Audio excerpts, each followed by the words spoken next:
Hello, we're here with Lawrence Deju-Wiseman from PricewaterhouseCoopers. That's right. Yeah. And so, Lawrence, thank you very much for coming. Your first FMLS. Yes. How's it been so far? Fantastic.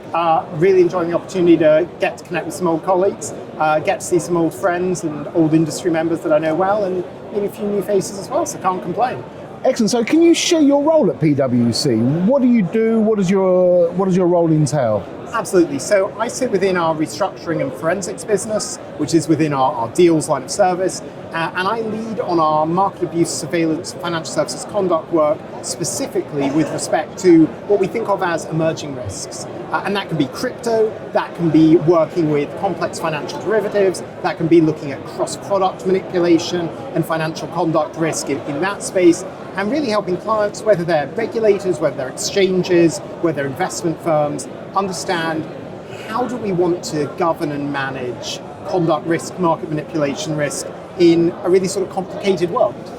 Now, you must be a busy man at the moment with or a man in demand. Yeah, even more so. I mean, the FTX collapse, it's impossible not to talk about it. How can exchanges rebuild trust and surpass the prevalent not your keys, not your crypto sentiment? It's a really interesting question, and I think you want to think about things a little more broadly. There's obviously been a lot in the news recently, but over the last couple of years, we've seen various crypto firms struggle, experience distress, experience challenge, and that's not surprising because it's a nascent growing industry, and so there is a lot of challenge, and some firms are going to be successful and some firms are going to experience difficulties. What I believe ultimately is you can't solve conduct risk through purely technological means. So we're seeing a lot of discussion at the moment about, well, maybe it's about the key solution. Well, maybe it's about having a proof of solvency technological solution. Maybe it's about having this piece of control technology or that piece of, and those are important. Those are parts of it. Unquestionably, technology is critical. I mean, I spend most of my life helping clients implement technology solutions. I do genuinely believe they add a lot of value, but they can't exist in isolation. They have to exist alongside really robust governance, really robust risk culture. And so I think what we learned from everything that's happened over the last couple of years is that learning all the lessons from the last 50 or 100 years of financial services, where we've seen conduct risk across all of financial services, we've learned how to build appropriate governance structures, we've learned about the concepts of 3 lines of defense, we've learned about appropriate supervision, oversight, sign-off, appropriate risk management and risk assessment, and building all of that into place within the firms to develop healthy culture, that has to be a huge part of the solution in rebuilding trust and rebuilding a trustable market, alongside all of the very exciting technology that enables that culture to then land into practice. But it has to be both parts. Technology is not going to solve conduct problems on its own, and equally, culture isn't going to solve the conduct problems without the technology to support it. So it's going to be 2 streams that are going to fix this.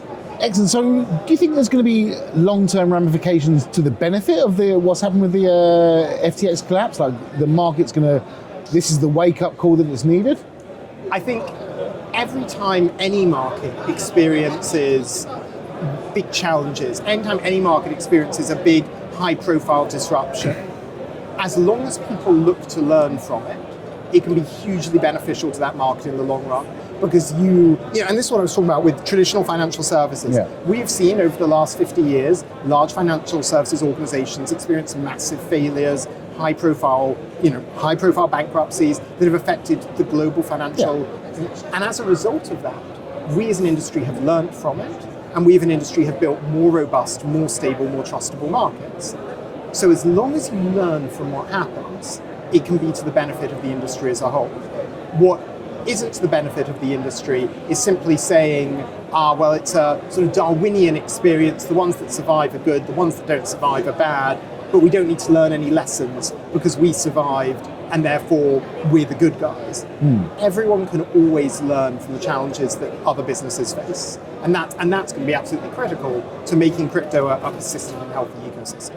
Well, as someone, you've got a rich background in FX as well, in banking, and so do you see the parallels between the digitalization of FX markets some years ago and what's happening today? hugely. I think if you look back 20 years in the FX markets, and if you just think about how wide spreads were 20 years ago, and the challenge of price discovery 20 years ago, and working out, well, where is euro-dollar trading 20 years ago?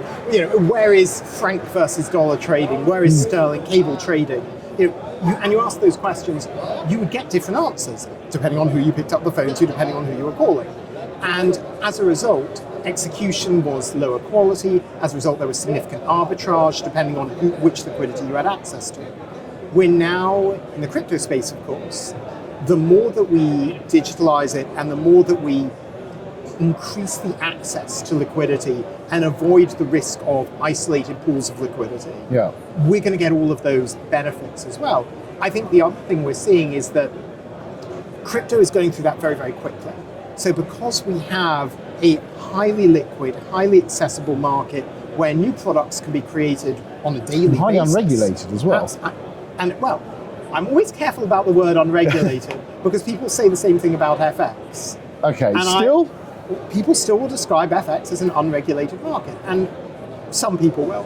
I don't think that's an appropriate description, and I don't think it's appropriate to describe crypto as unregulated either, because regulators are very, very interested and very focused on crypto.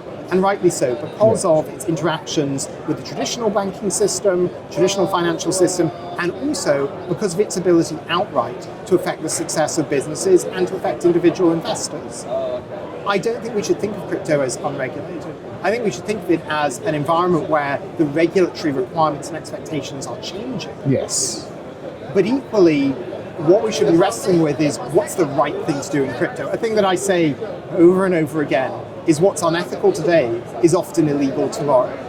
And so the question we should be asking in crypto, and I think thinking about all my colleagues that I've seen as I walk around here, the question that people are asking is, what is the right thing to be doing to build a trustable financial services environment? Because we are regulated, and that regulation is increasing in sophistication and increasing in its oversight of the industry. Well, speaking of regulation, you yourself, you're a lawyer certified on both the UK and the US, is that? No, so I'm New York certified as an attorney and I'm UK certified as an accountant. Okay. And so you've got an idea of the different regulations and different, how do the two, what's the different approaches in the, so from the US and in the UK or New York? So asking about the approaches, it's a challenging question. Bearing in mind regulators might watch this video, I'm going to be careful what I say here. But what's absolutely true is that different regulators have, first of all, different levels of resources. So if you look at the SEC and the resources that they're able to bring to bear in terms of the number of new hires, in terms of very publicly bringing in lots of experts to address whatever risk area they want, that is very different from other regulators who may simply not have the financial ability to go out and hire 60 attorneys at a go. And what that means is that different regulators necessarily will have to focus on different things and have to focus on different approaches. The other thing that you will see is that different regulators have different raison d'etres. I apologise for anyone who speaks French who's seen me say that, but different regulators focus on different things. They're all focused on capital markets, they're all focused on investor protection, but how they balance those requirements really varies. And ultimately, none of these regulators can act on their own.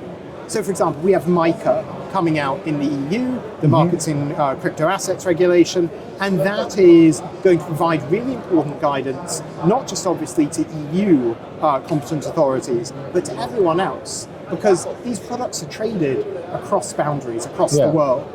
And so regulators will have to a certain extent, if not align, at least be very conscious of the regulatory approaches that others are taking. But you are seeing certainly a range of engagement strategies. I think the thing that all regulators are doing is they are all really interested in engaging with industry and understanding how regulation will impact industry. How they then choose to balance that information is up to them and their regulatory decision making. But they are all really interested in understanding how will the rules that we make shape this industry as a whole. And when shaping the industry, one thing, education. Now, perusing your fascinating LinkedIn, I understand you're a professor at University of Connecticut. Yes. And one thing... Technically a professor in the field, which does make it sound like they just didn't give me an office and made me stand on the front lawn. Yeah. But what it means is I bring a practitioner's approach to the very clever academic and research-oriented work that they do. And one of the things that a lot of exchanges and brokers have also about is education. Can we trust the crypto industry to educate the users? I don't like trusting any industry in isolation, because where trust is most effective is where it's challenged, right? So I think there is absolutely a role and a responsibility. It goes back to the ethical question, what's ethical today? So what's ethical today? As an industry, we should be educating investors, capital seekers, and market participants about how our products work, about how our governance works, absolutely. But by the same token, we shouldn't rely on the industry in isolation to do that. So that's where research and the objective work of organizations like University of Connecticut School of Business, where they're doing their own academic research across financial services industries, that's where that becomes really important, because that provides a completely different lens by which they analyze and scrutinize the industry, and which regulators and market participants can use to understand what's going on. So we absolutely need the industry to be educating market participants, but I don't think we should ever rely on an industry in the absence of others to do that job. We shouldn't abdicate our responsibility as research institutions, as regulators and as market participants to educate more widely. So it's been a while since been in the UK schooling system, but I mean, does the educators like universities, do they do enough in educating people about the digital world? I don't think any educational system can ever do enough, because if you were to educate everyone about everything, they'd be there for 30 years. They'd never make it out into the real world. And there's people that are. Absolutely right. I think where I would be very excited to see continued focus from educational institutions on the critical analysis of business plans, the critical analysis of data, and on making sure that when people are taught how to understand smart contracts, so let's take those as an example, that when you teach people about smart contract coding, or you teach people about how smart contracts can work in a commercial environment, you also teach the critical thinking skills that are necessary to consider what can happen in extreme situations to those contracts. What are the possible unintended consequences? How could those contracts be used for scam or malfeasance purposes? And how are you going to deal with that? So for example, as I said, I'm a chartered accountant. One of the critical skills that we're taught as accountants is something called professional skepticism, which is, and I love this phrase, and it's one I use all the time, the awareness that things may not be as they appear. That you are constantly asking the question, does this make sense with everything else that I know and I understand? And so that skill set, alongside all the technical skill sets, that to me is the single most important thing that educational institutions can be offering to their students, whether it's to 10-year-olds or whether it's to postgraduate and doctoral students. Brilliant. And so I want to ask your personal opinion, if that's okay, Lawrence. I apologise. I'll tell you after you ask the question. Are we at the end of the crypto winter, and are we going to see some more casualties? I have absolutely no idea. Okay, honest. And the truth is, I have absolutely no idea, because we as an industry are constantly evolving and responsive to what's happening. Do I think that we are at the end of any firm ever experiencing distress in the crypto industry again? No. And I don't think we're at the end of that in any industry. Every industry is going to have further instances of distressed organizations. That is the nature of our commercial work. Do I hope that we have learned a lot, as I said earlier? Do I hope that we have developed much more robust risk environments than we did 3 or 4 years ago? Yeah, I hope we have. We'll find out as we go whether or not that's been effective. And in terms of crypto winter, I think it's not my role, and it's not what we do, to look at asset values. What we do, however, is look at understanding risk. And I think where we are, as opposed to a few years ago, is in a place where we can much more clearly articulate the risks of becoming involved with various types of organizations, the risks of becoming involved with various types of assets. And whether or not that results in asset prices going up and down, I have no idea. But what I really passionately believe is that we are more able to articulate those risks and understand what risks organizations and investors are taking part in when they engage with the ecosystem. And that has to be a critical first step. Which is a long way of saying I'm not going to answer your question. Understood. But so lastly, I want to know that there's been a wealth of information. You are a wealth of information. What tips for industry participants on both the FX and crypto can you give to prepare for the future? It is the least exciting. It is the most boring thing that anyone is going to say to you over the course of these few days in your interviews. No, trust me, it is. Risk assessments. Mm-hmm. The risk assessment, which is an organization's understanding and articulation of the risks that it is exposed to by virtue of its commercial activities. And these are your market abuse risks. These are your insider trading risks. These are your operational risks. The risk assessment process is, I would suggest, the single most important governance process in the structure and longevity of an organization. It has to be given appropriate weight. It has to be given appropriate resources. And it's something that if you are a startup organization, if you're an organization that hasn't experienced the risk assessment process before, you may not be aware of how complex, how resource intensive it is. It's not exciting. It's not the thing you put on your front web page, but it allows you to undertake governance of everything else that you do. It's absolutely critical. It sits at the heart of your governance. And I would say to our industry as a whole, if you are not sure about the robustness of your risk assessment process, ask for help. There are risk assessment professionals, yes, I'm one of them, but there are so many outstanding risk professionals all around our industry. They are there to support firms in doing this. And it is I genuinely believe it's the single most important thing that firms can do, is to give that the weight and the time and the resources on an ongoing basis. It's not a one-off exercise. On an ongoing basis to understand the risks that your business is exposed to. Because if you don't understand the risks, you cannot possibly design a control environment and a governance environment to address those risks. And if you don't do that, then we're back to the things we talked about at the beginning, an ungoverned organization. And that's the thing none of us want. Not sexy advice, but sound advice. I work for PwC. We only do sound advice. We do boring but very, very useful advice. Lawrence Deju-Wiseman, thank you so much. Really enjoyed meeting you and chatting with you, and enjoy the rest of FMLS. Thank you. Absolute pleasure. Thank you so much. Thank you.